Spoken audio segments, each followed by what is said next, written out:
G'day cocktail lovers. This cocktail is called the Leavenworth. And I'm not really sure why, but I think the bar where it was created may have been near the Leavenworth area. Now to me, what that sounds like is military prison. That's because the movies and TV shows I watch, bad soldiers are gonna get sent to Leavenworth. Not particularly prison oriented, this drink. It is essentially a variation on a rum old fashioned. The big difference compared to a traditional old fashioned is instead of a sugar syrup to sweeten it, it has cherry liqueur, and that's what caught my attention. In fact, it has a whole ounce of cherry liqueur, which is a lot of cherry going in with rum. I thought this needs to be a nice rum, and in fact, I decided to go with this. This is a Mexican rum. This is the most recent rum I've purchased actually. Ron Los Valientes, aged rum, aged 15 years. And I got this first because I'd seen it on the shelf at a local bottle shop and I found the idea intriguing. Second, this happened to be on sale at about a third off. So there's my excuse. It's on sale, get some. And it's actually really nice. It has great brown sugar and caramelized banana notes in it. It's a nice sipping rum. And this is my first time using it in a cocktail like this.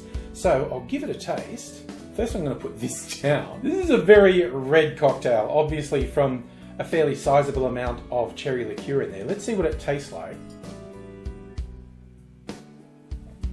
Unsurprisingly sweet, unsurprisingly very strongly cherry flavored, and honestly, it's got a little bit of reminiscence if you've ever had a cough syrup with cherry in it. Not in a bad way. I don't think, ew, this is awful, this is cough syrup. But I gotta be honest, I feel like that's maybe a bit much cherry syrup. Not cherry syrup, cherry liqueur. Geez, maybe I should have sweetened it just with cherry syrup from my maraschino cherries. But I'll show you how I actually made it. In a mixing glass, put 2 ounces or 60 mils of an aged rum, and then 1 ounce or 30 mils of cherry liqueur, and to round things out, just 1 dash of tiki bitters. Add ice to the glass, stir that for 20 to 25 seconds to chill and dilute the drink, and then strain that into a rocks glass, preferably over a big chunk of sexy clear ice. And I'm garnishing this with maraschino cherries on a skewer.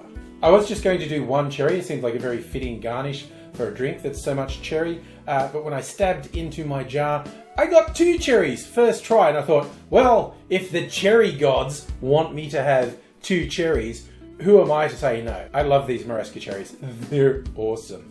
Not like those weird fluorescent colored cherries, which I don't hate, but they're rubbish compared to these.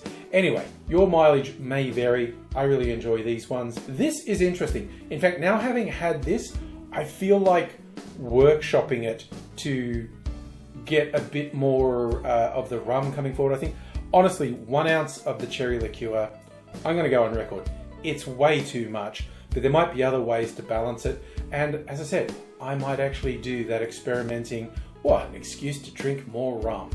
When am I going to say no to that? Not today, Satan, not today. Or, you know, the good angel on my shoulder. Maybe it's Satan telling me to drink more rum. Who can tell? It's open-ended, is all I'm saying. I am going to sit down and finish this off and think upon how I could potentially improve it. I hope you're looking after yourself wherever you are. Hope to see you again soon. Until I do, I will say, cheers.